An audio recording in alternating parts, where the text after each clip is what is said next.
Hi everyone. In this mini lecture, I'm going to be talking about a nearest neighbor algorithm and the types of application and give examples of places where it would be used.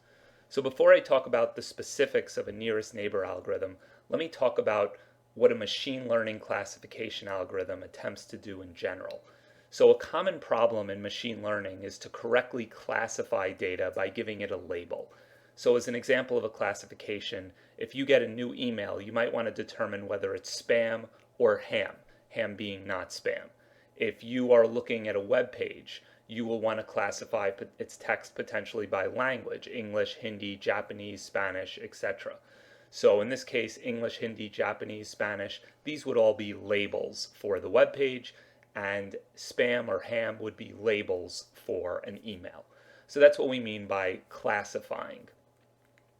So a supervised machine learning classification algorithm is going to attempt to predict the label of data it hasn't seen before based on labeled training data. So this is where the supervision comes in. Someone has, or one or more people have manually labeled a large number of data points. So as an example, a large number of people have gone through emails and have identified it as spam or ham, giving a spam or ham classification.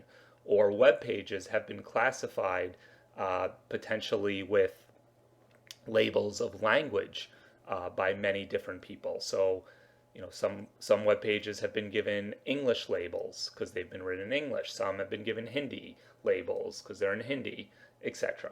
So that's what we mean by supervised. And normally, you'll need a large amount of data that has been labeled before you can start making accurate predictions about new data that has not been labeled, that you get the computer to attempt to label, figure it out on this supervised from this training data that has been gathered in a supervised way, or from this training data that has been classified in a supervised way. So a nearest neighbor algorithm is an example of a supervised classification algorithm. So basically, when we're looking at a nearest neighbor algorithm, we're trying to find the closest data points to this new point that we are trying to predict the label of. So when we say closest, right, it doesn't have to be the normal concept of distance that you're used to. It could be it could be using something like edit distance that we talked about before. And the key point is that whatever type of distance we use, that 2 points should be considered to have a smaller distance if they're more likely to be similar to each other. So as an example, we have word A. Word A is distance 1 away from word B and 3 away from word C. It's more likely that word A and word B or word A and word B are probably more similar to each other than word A and word C. Okay, so one nearest neighbor algorithm is going to predict the label of a data point by using the label of the closest data point from its training data. So basically, you try to get the closest point. So you get this new point and you look at all of your training data that you've had and you find the closest point to that, and whatever its label is, that's the label you use for the new point that you're trying to predict the label of.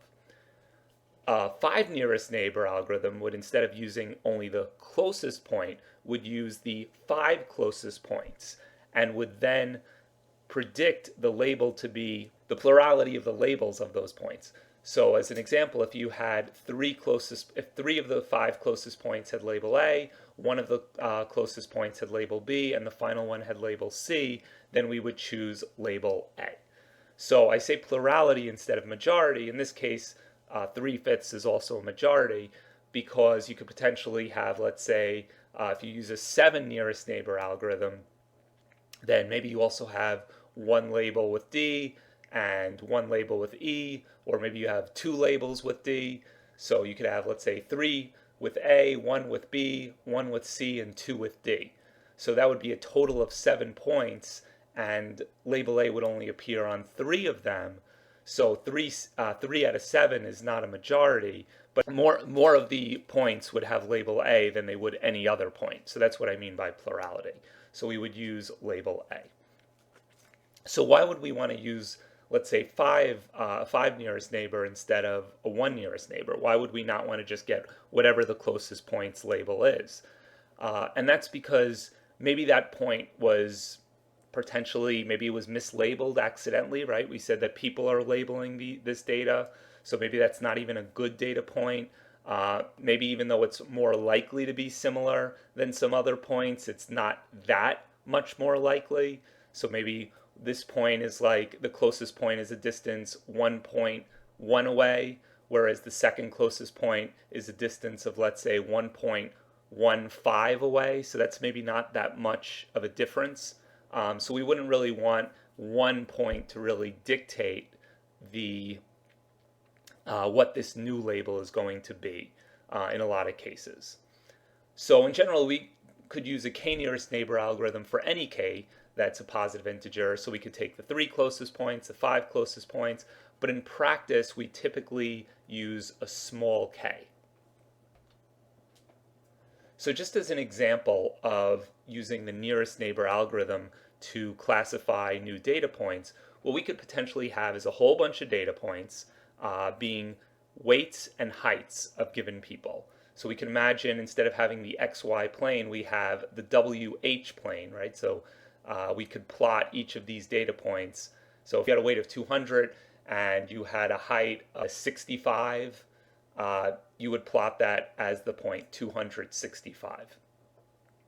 Right? So what we could do is we could go and we could take all of these weight height pairs that we have for people, and they've been either labeled as belonging to a person who is a male or a person who is a female. So the data points are weight height pairs and the labels are male or female. And then we could attempt to predict a new data point that we get, a new person's weight or height. We attempt to predict whether that person is male or female from that weight height pair. So here, remember that I said we needed a concept of distance if we wanted to use the, let's say, even just a one nearest neighbor algorithm. So what we'll do is we'll use the normal Euclidean distance that we get from the Pythagorean theorem. So that's just the square root of the square of the x coordinates, which is really the w coordinates squared, plus the difference of the y coordinates, which is going to be the height coordinates squared. We take that sum and do the square root, right? So remember, that's really like getting, the reason I say Pythagorean theorem, that's getting basically saying a squared plus b squared equals c squared. So this is our a squared, right? The length, the horizontal distance is the difference between w2 and w1. The vertical distance is the difference between h2 and h1. So if we have a squared plus b squared, we'll get c squared, or the distance between those 2 points. And if we take the square root, we'll get d, the distance. So that's how we calculate it. That's how we come up with the distance formula. And again, we don't have to consider the negative of this, right? Because if you say d squared is 25, then d could either be -5 or 5. But we don't have to consider the negative value because distance is never going to be negative.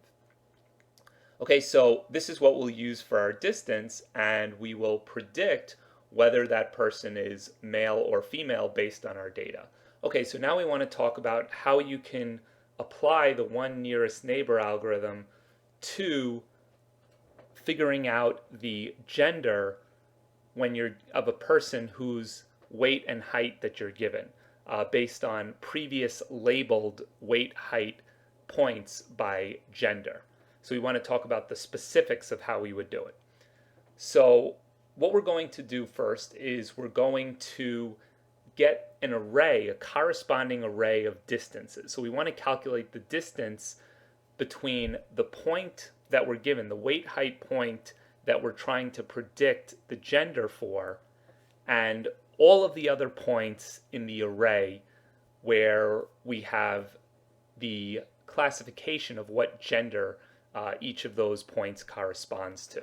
So this is going to be corresponding to using map, right? So map, if you remember, takes one array and it transforms it to another array. So as an example, you might take the array 1, 2, 3 and transform it to the array 2, 4, 6 by taking each point or each item in your array and doubling it, right? So map specifically, you have a function where each item in your array is going to be an input to that function, and the output from the function becomes the new item in the array at that same position, right? So we're going to first use map to take all of those points that we have and get their distances to the specific point that we're trying to predict the gender for.